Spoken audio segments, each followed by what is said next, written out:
day, but we're not going to talk about this right now. What about you, Yann? Are you from Le Havre? Well, since 2005, so I was adopted. Okay, we are in the harbor. We are in on the docks here, and I would like to ask you, why is harbors so important in this concept of a circular economy that we've just heard about? I'm sorry, I have to step back 3,500 years from now. You know, port actually represents a natural boundary between different areas. Between the sea, between the land, and of course mentalities between sea people and people living on land are not always, you know, very much in line. So of course we have had to develop ports and open them up, but ports are naturally a boundary, a physical boundary between two different ecosystems, the land and the sea, two mentalities, as well as I said, and progressively we have created coastal cities, and we have been able to cater for this boundary. I'll have to stop moving around because the microphone stops. That's not going to be an easy thing. Parfois dans le micro, je pense que ce sera plus simple. Parfois dans le micro, ça va être mieux. Et donc, de cet espace naturellement, je dirais, en rupture physique. As I said, harbors are a natural boundary between the land and the sea, and of course they are an area of opportunities as well. And of course they have been developing for 3,500 years now, and within the framework of a circular economy we can say that ports ecosystems are a very precious resource because, of course, they transport goods, and ports are also a transiting area. They are extremely attractive for talents as well. From the cultural point of view, port cities have this specificity.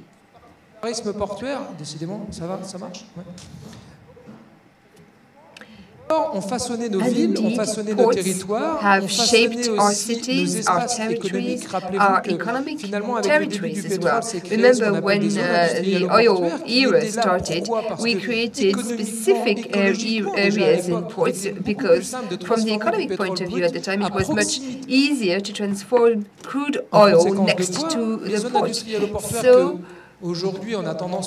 industrial ports today are found not very aesthetic, but from the natural point of view, they have been nurturing the territories, and they have been nurturing an economy of production, processing, and retail.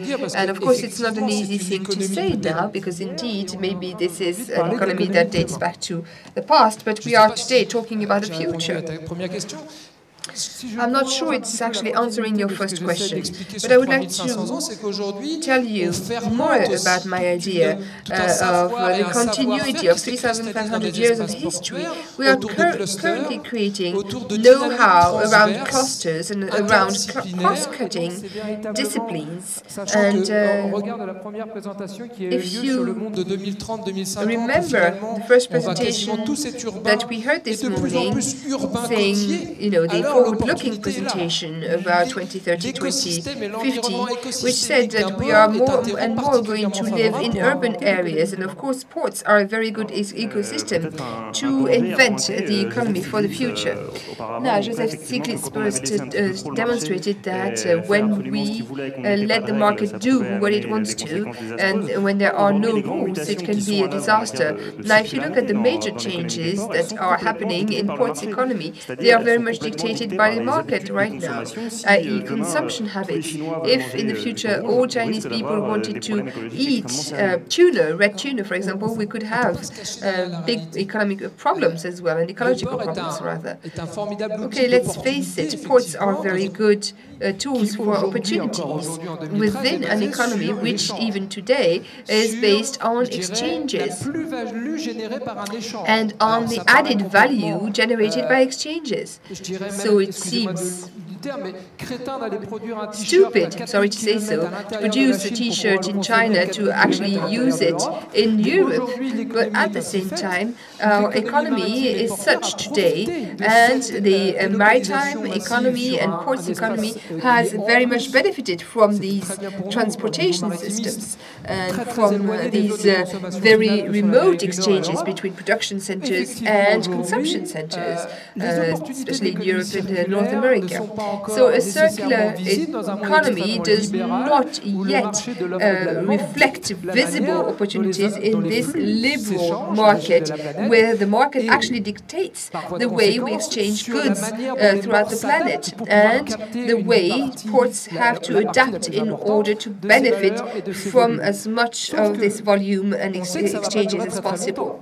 We know, however, that this is not going to be very long-lasting.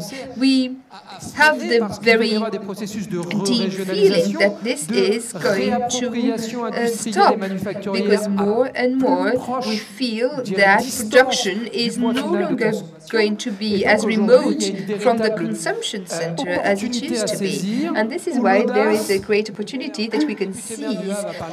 This morning, the mayor of Le Havre talked about having to be bold about all this. Innovation, boldness, entrepreneurship, I believe, and this is my opinion, would be very much favored within a port environment. Okay, we are going to talk about the port of Le Havre in a minute, but could you first tell us more about what François-Michel Lambert said about the port of Rotterdam? Why is it interesting for us to look at what they do in the Netherlands in terms of a circular economy, especially for port cities, and looking at what they've done, and why it is smart for them to have integrated a circular economy in their 2030 agenda? Well, in Rotterdam and also other ports in the north of Europe are really ports with a forward-looking culture, an innovative culture. We know that in France our economy is very much land-based, and to the contrary, in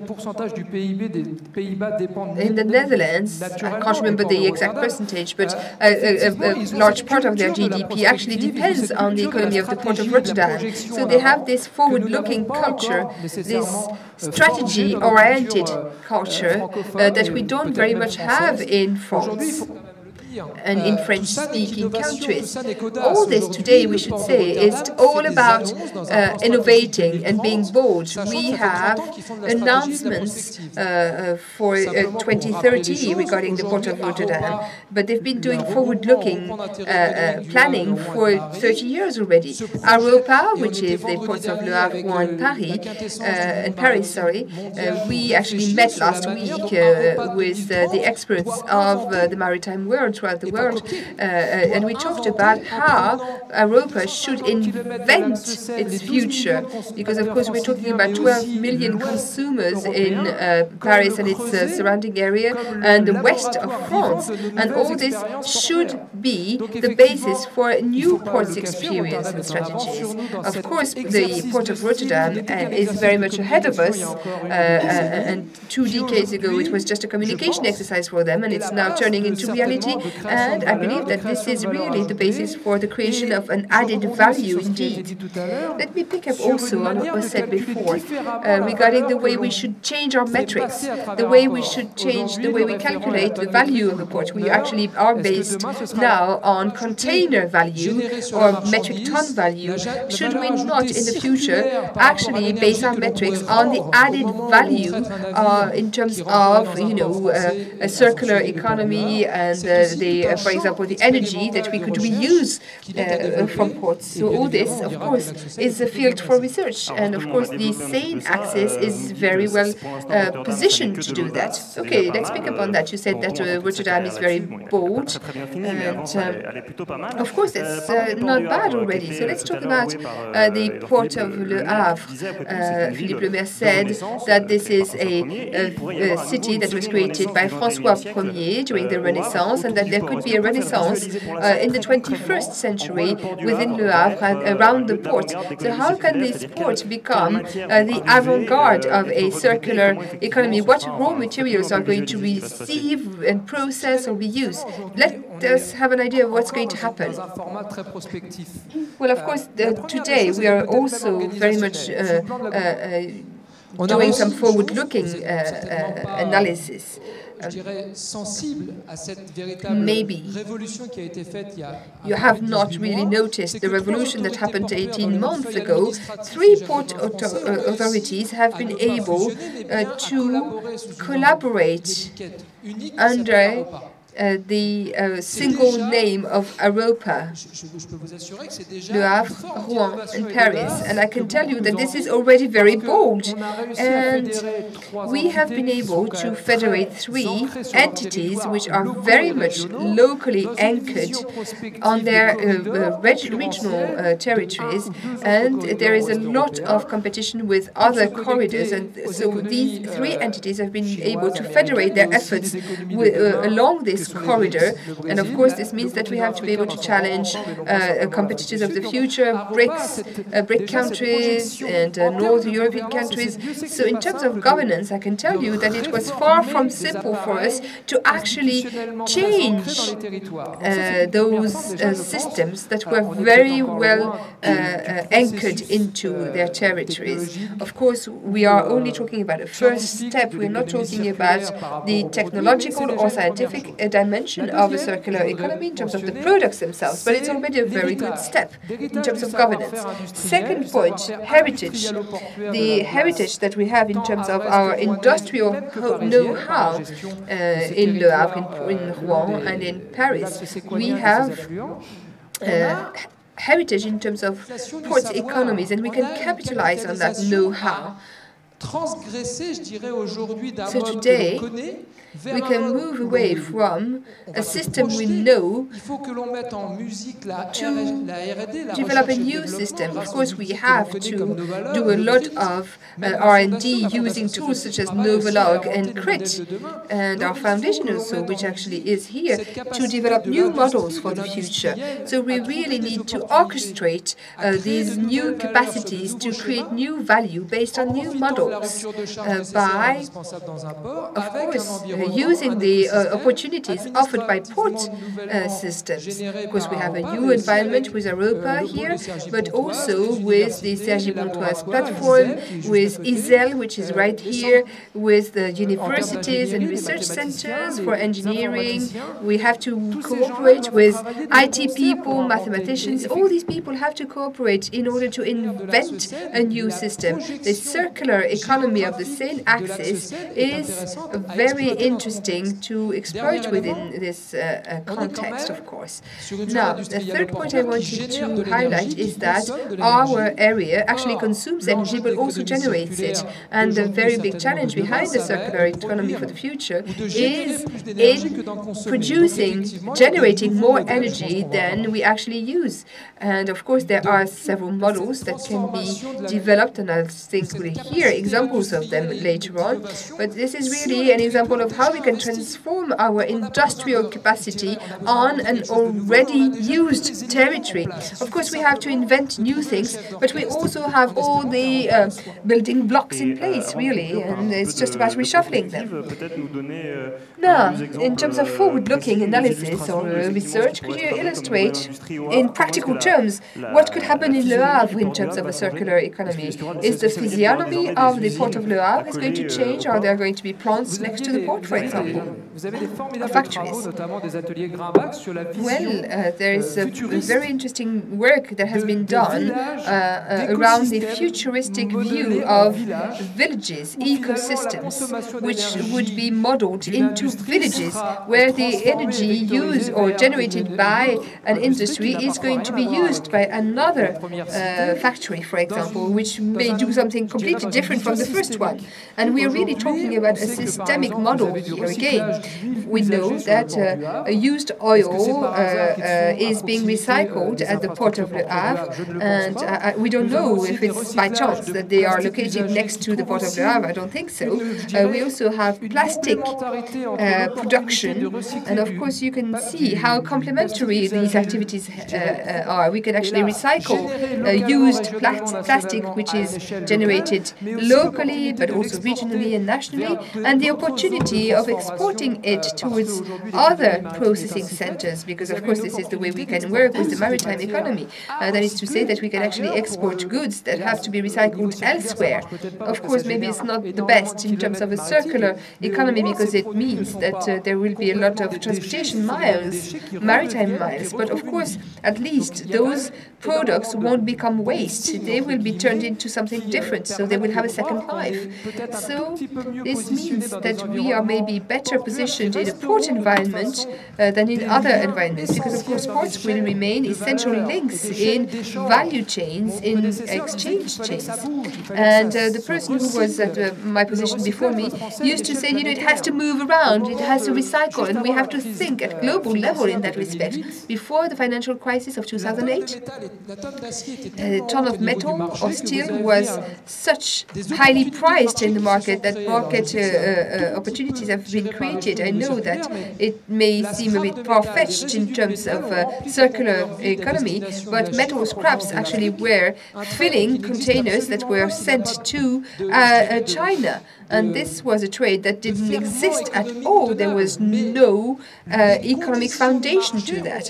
However, market conditions allowed us to recycle hundreds of millions of tons of scrap metal that found a new life in the Chinese economy. Same thing for dirty rags that were sent to textile factories in China. Of course, this may seem a bit far-fetched there again, but I know that we are experimenting a new economy today in the port of the Havre, which is making the success of this port and of Europa, and we are living through a transition indeed, and we know that the maritime economy today pushes us towards new solutions, new opportunities that we have to find in our own environment and within the environment at large. So let's conclude this trip in time within ports. We started with 3,500 years back from now. Let's try to do the same thing as Virginie Messon did this morning, and let's talk about what's going to happen in 10 years, 30 years from now. Talking about ports, are we going to have a geostrategic change? What about China? What's going to happen with China? Of course, Chinese ports are taking the lead and have taken the lead compared to our ports, and they have developed today's economy on an exportation model, massive exportations of manufactured products, and that means that they have imported many raw materials. So the major ports of the world are Chinese, and they will remain the leaders for some time now, because of course we have to trigger our own technological and industrial revolution if we want to re-qualify our services, industries, and even our production. However, we are convinced today of the fact that the world is going to be more and more centered on Asia, or at least on East Asia and China. And of course, we have 800 million domestic consumers in Chinese who may very well have a big influence on the way goods are going to circulate throughout the world. Very often people say, in China people pollute a lot and they do, they're not working in a proper way. Well, I've been teaching in China for some years now, and I can see that their young generations have understood understood that if they want to become wealthier in China, well, it goes through the opportunity of being able to live better within a better environment and so forth and so on. And they know that, we were talking about, big cities of millions of inhabitants, hundreds of kilometers in radius and so forth and so on. So these are great consumption markets, and the Chinese have quite a specific way of envisaging time. If they have a 5-year plan, they're really a revolution. They are really looking at revolutions for the future. And if you look at the environment, R&D and innovation for the benefit of a domestic economy, all these are the clear priorities in their 5-year plans. See? So I think that this may lead us to change our own positioning within the framework of a circular economy. We can turn the constraint into an opportunity, and we should not depend too much on flows of goods that come from much or way too far from us. Whereas we can actually do that in the same axis. Okay, so this is a good conclusion, and well, thank you very much, Yann. And well, you can stay with us in Le Havre for our exchanges. Indeed, you live in Le Havre, so thank you for that.